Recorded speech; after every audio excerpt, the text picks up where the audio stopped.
Hello everyone, मेरा नाम है गोपाल सोमानी।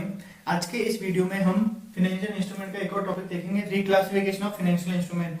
तो अभी तक मैं basic concept, measurement, initial measurement, subsequent measurement और क्लासिफिकेशन ये वीडियो डाल चुका हूँ। आज हम देखेंगे कि इसका रिक्लासिफिकेशन कैसे होता है फाइनेंशियल इंस्ट्रूमेंट का। तो इसमें सबसे पहले दो बातें हैं कि पहली बात तो जो रिक्लासिफिकेशन होगा सिर्फ फाइनेंशियल एसेट का होता है, फाइनेंशियल एसेट्स।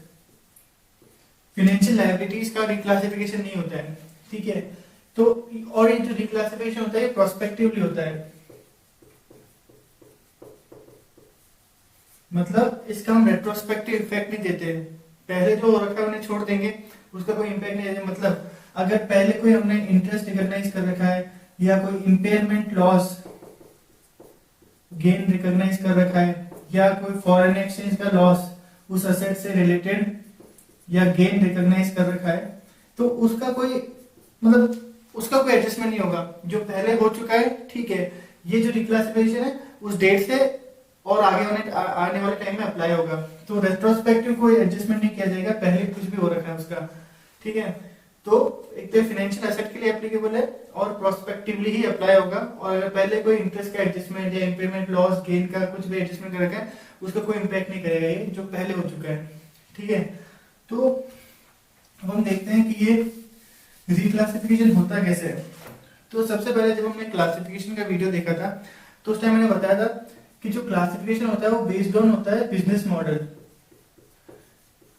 कि एंटिटी का बिजनेस मॉडल क्या है। बिजनेस मॉडल का मतलब क्या होता है, how they manage there financial asset, financial asset मतलब मैनेज कैसे करते हैं। इसका मतलब क्या, क्या वो हेल्ड फॉर कैश फ्लो, मतलब कॉन्ट्रेक्चुअल कैश फ्लो के लिए उन्होंने सिर्फ उनको इंटरेस्ट इनकम मिलती रहे या ऐसे कोई भी कैश फ्लो मिलता रहे उसके लिए उन्हें हेल्प कर रखा है, या उन्होंने सेल के लिए हेल्प कर रखा है कि help for contractual cash flow and selling या अदर। ये हमने देखे थे बिजनेस मॉडल। तो अगर बिजनेस मॉडल में चेंज होता है, सपोज वो किसी इन्वेस्टमेंट को हेल्प कर रखा था उन्होंने कैश फ्लो के पर्पज से, फिर उन्होंने उसे क्लासिफाई कर दिया कि चलो अब वो सेलिंग के लिए भी मतलब उसे हम सेल भी करेंगे। तो ऐसा अगर कोई बिजनेस मॉडल में चेंज होता है तब हम असेट को रिक्लासिफिकेशन कर सकते हैं, मतलब फाइनेंशियल असेट का रिक्लासिफिकेशन कर सकते हैं। बट ये जो रिक्लासिफिकेशन होता है ये ऐसा नहीं होना चाहिए कि पर्टिकुलर असेट के लिए हो, ये ओवरऑल रिक्लासिफिकेशन होना चाहिए। जैसे कुछ एग्जांपल है, जैसे एक कंपनी है, वो सपोज ये सीसीएफ कॉन्ट्रेक्चुअल कैश फ्लो के लिए फाइनेंशियल एसेट उसने एक्वायर कर रखी है, ठीक है। अब उसने एक नई कंपनी को परचेज किया, एक्वायर्ड अ कंपनी, ठीक है। वो कंपनी इन्वेस्टमेंट या जो भी फाइनेंशियल एसेट है वो इस बेसिस पे मेंटेन करती है, hold for cash flow and selling, ठीक है। और फिर ये जो इसके एसेट है वो भी इसमें मर्ज हो जाती है और वो सारी एसेट जो है वो इस बेसिस पे मेजर करते हैं, नए बेसिस पे। तो इस केस में यहाँ पे उसका बिजनेस मॉडल चेंज हो रहा है, तो उस केस में वो रिक्लासिफिकेशन कर सकती है। और सपोज किसी कोई फाइनेंशियल एसेट है, पहले वो सीसीएफ बेसिस पे, मतलब इस बेसिस पे वो मेजर करती थी। अब उनको लगता है कि यार मार्केट कंडीशन चेंज हो रही है तो अब उसे हम सेल कर देना चाहिए। तो ये जो कंडीशन है ये एलिजिबल नहीं है कि बेस्ड ऑन मार्केट कंडीशन हम उसको बस सेल कर रहे हैं तो हमारा बिजनेस मॉडल चेंज हो रहा है। तो ये सिर्फ इंडिविजुअल एसेट के लिए हम देखते हैं तो ये बिजनेस मॉडल चेंज नहीं हो रहा, तो उसमें ओवरऑल इम्पैक्ट होना चाहिए, ठीक है। तो ये तो है बेसिक फंडा कि कब हम कहते हैं कि बिजनेस मॉडल चेंज हो रहा है और कब नहीं हो रहा है, ठीक है। अब हम देखते हैं कि इसका क्लासिफिकेशन कैसे होगा, रिक्लासिफिकेशन कैसे करेंगे। तो हमारा जो क्लासिफिकेशन है फाइनेंशियल एसेट का वो होता है अमोर्टाइज, वो होता है एफईटीपीएल और एफईटीओसीआई, ठीक है। अब अमोर्टाइज से वो रिक्लासिफाई किस किस में हो सकता है, वो रिक्लासिफाई हो सकता है एफवीटीपीएल में, वो रिक्लासिफिकेशन हो सकता है एफवीटीओसीआई में, ठीक है। और ये किस में हो सकता है, ये अमोर्टाइज में हो सकता है या एफवीटी ओसीआई में हो सकता है, और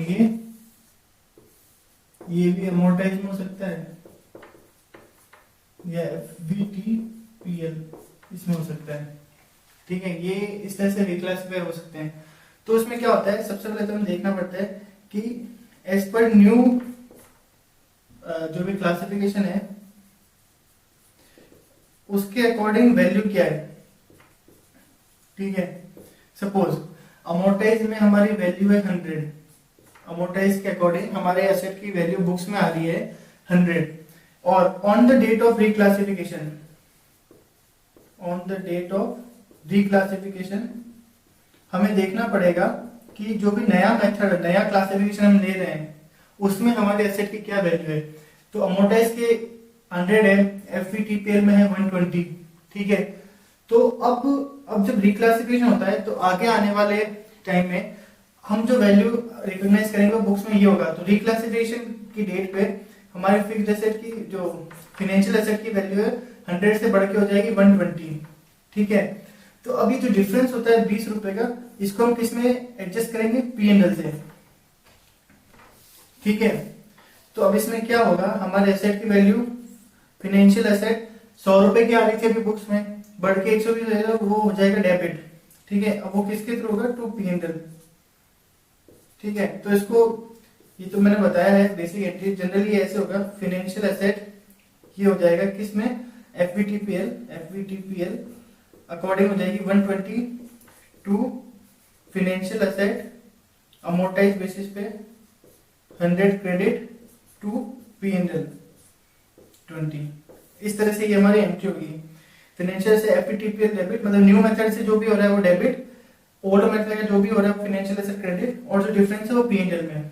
ठीक है, क्योंकि यहाँ हम पी&एल के थ्रू हम रिकॉग्नाइज कर रहे हैं क्योंकि एफवीटीपीएल है। ठीक है, अब इस केस में क्या होगा, अमोर्टाइज अगर इस केस में होता है ओसीआई के केस में, तो यहाँ पे जो डिफरेंस होगा वो हम ओसीआई के थ्रू रिकॉग्नाइज करेंगे। तो अगर सेम चीज 100 के एसेट है 120 की हो रही है, तो हमारी एंट्री ये हो जाएगी सेम, बट इधर ओसीआई आ जाएगा। तो फाइनेंशियल एसेट डेबिट हो जाएगी, फाइनेंशियल एसेट ओसीआई के केस में डेबिट 120 रुपए से, टू फाइनेंशियल एसेट अमोर्टाइज की क्रेडिट 100 रुपए से, टू ओसीआई 20 रुपए से।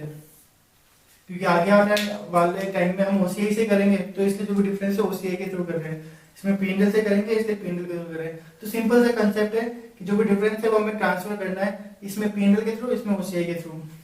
ठीक है, तो ये तो है अमोर्टाइज टू दीज। अब देखेंगे एफवीटीपीएल के केस में अगर अमोर्टाइज वो ट्रांसफर होता है, रिक्लासिफिकेशन होता है अमोर्टाइज के केस में, तो क्या होगा।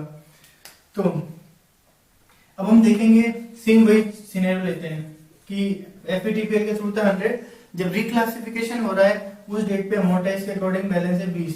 तो अब हमें तो इसके बेसिस पे आगे करना है, तो हमें फाइनेंशियल एसेट की वैल्यू 120 करनी है।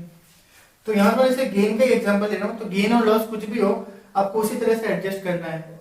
ये वाला मेथड है तो ओसीआई में ट्रांसफर कर दो, ये है तो पी&एल में ट्रांसफर कर दो। ठीक है ना, यहाँ भी मैं सेम एग्जांपल लेके आगे बढ़ रहे हैं। तो यहाँ तो हो गई डेबिट हो जाएगी अमोर्टाइज के थ्रू, अमोर्टाइज वाली फाइनेंशियल एसेट, टू हो जाएगी फाइनेंशियल एसेट पी&एल, ये हो जाएगी क्रेडिट हो जाएगी 100 रुपए से, और जो डिफरेंस होगा वो पी&एल में, पी&एल के थ्रू एडजस्ट हो जाएगा 20 रुपए। ठीक है,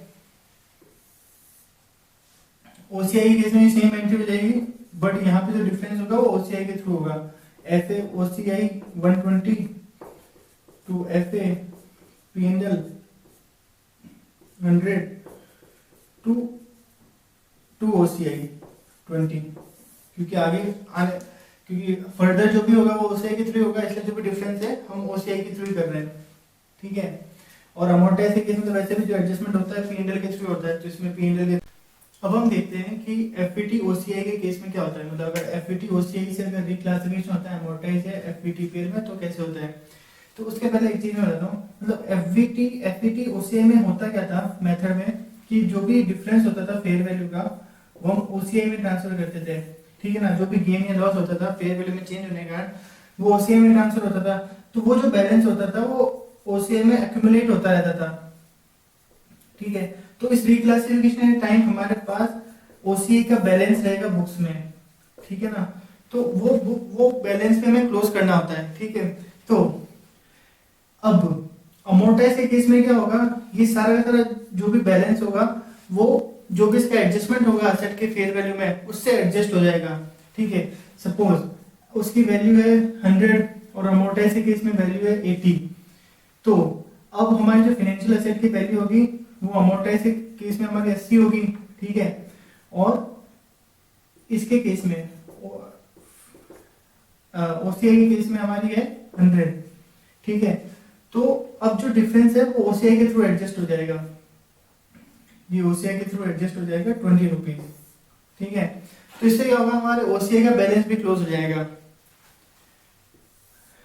ये तो हुआ अमोर्टाइज के केस में। एफवीटीपीएल के केस में क्या होगा कि फेयर वैल्यू में जो भी डिफरेंस है उसका एडजस्टमेंट तो ओसीआई के थ्रू ही होगा, बट उसके बाद अगर कोई बैलेंस बचता है ओसीआई में वो पीएनएल अकाउंट में ट्रांसफर हो जाएगा। तो इसमें भी मतलब ये जो एंट्री है सेम ही होगी, मतलब यहाँ बस फिक्स्ड एसेट एफवीटीपीएल के अकॉर्डिंग डेबिट हो जाएगी, डिफरेंस होगा वो ओसीआई के थ्रू हो जाएगा, और टू फाइनेंशियल एसेट ये एफवीटीपीएल सॉरी फाइनेंशियल एसेट ओसीआई वो क्रेडिट हो जाएगी, ठीक है। तो अगर उसके बाद अगर कोई ओसीआई का बैलेंस बचता है वो पीएनएल में ट्रांसफर हो जाएगा इस वाले केस में। इस वाले केस में वो लगभग सारा एडजस्ट हो ही जाता है, क्योंकि जो भी अमोर्टाइज कॉस्ट होती है वो तो एक्चुअल में जो ट्रांजैक्शन प्राइस होता है वही होता है, और ट्रांजैक्शन प्राइस और फेयर वैल्यू का डिफरेंस ही हम ईयर बाय ईयर एडजस्ट करते हुए हम ओसीआई में ट्रांसफर करते हैं। तो इस वाले केस में तो ओसीआई पूरा एडजस्ट हो जाएगा। इस वाले केस में ये जो ओसीआई का बैलेंस है एडजस्ट होने के बाद अगर कुछ बैलेंस बचता है वो पीएनएल में ट्रांसफर हो जाता है, क्योंकि अब हमें ओसीआई तो चाहिए ही नहीं, क्योंकि ओसीआई मेथड हम फॉलो करेंगे ही नहीं, मतलब ये वाला मेथड फॉलो करना है, तो ओसीआई की जरूरत नहीं है। तो जो भी बैलेंस होता है वो पीएनएल में ट्रांसफर हो जाता है।